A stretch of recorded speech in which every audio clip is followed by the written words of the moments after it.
Houston Real Estate Radio.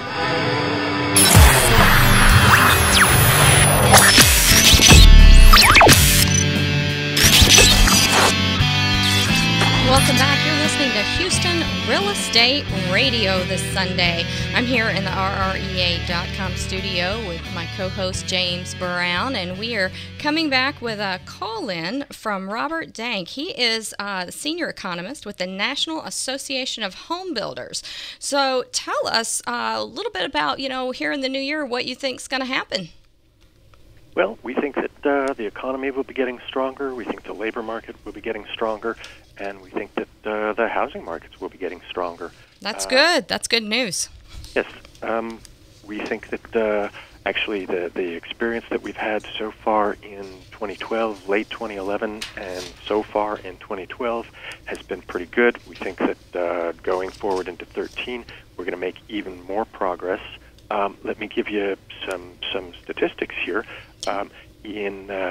On average, from about 2000 to 2003, nationally, we averaged about 1.3 million housing starts, single-family housing starts per year.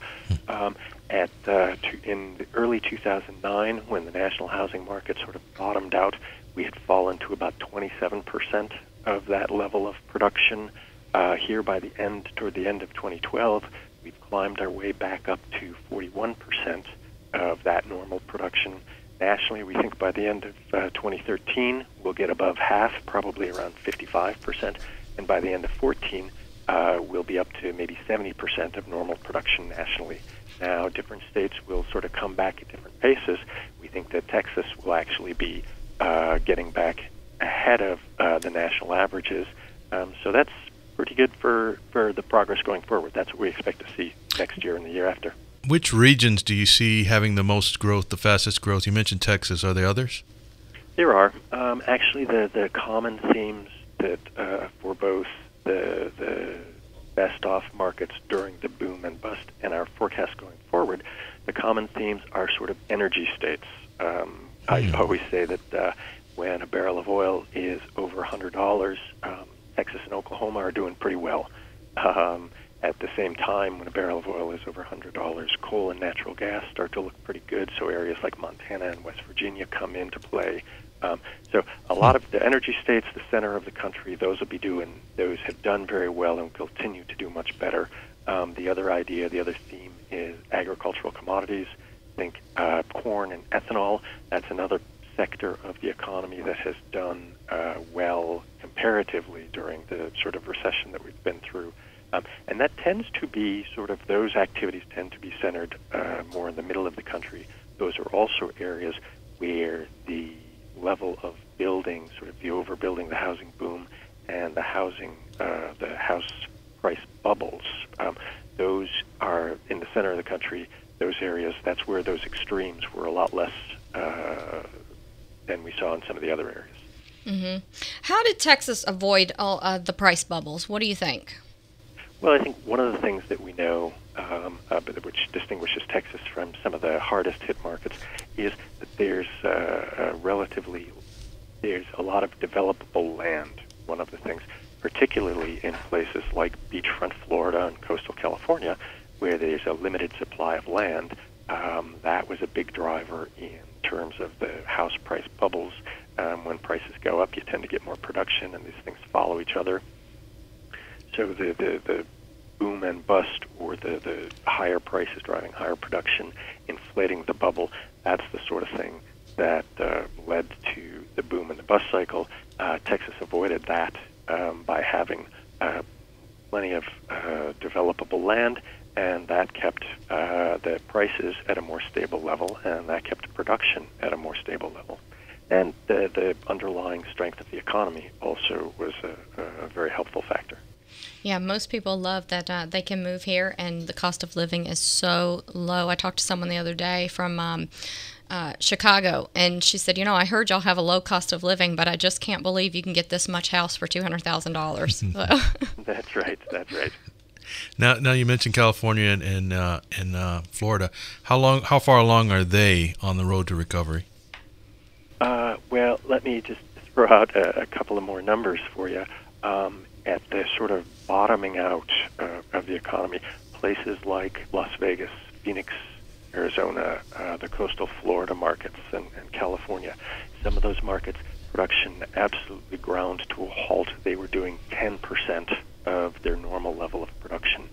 In places like Texas, that was an area that, nowhere dodged the bullet. Everybody had some level of housing market collapse, but in Texas, production only fell by half, which is doing much better than just the half. Vegas market, where it's 10%, virtually ground to a halt.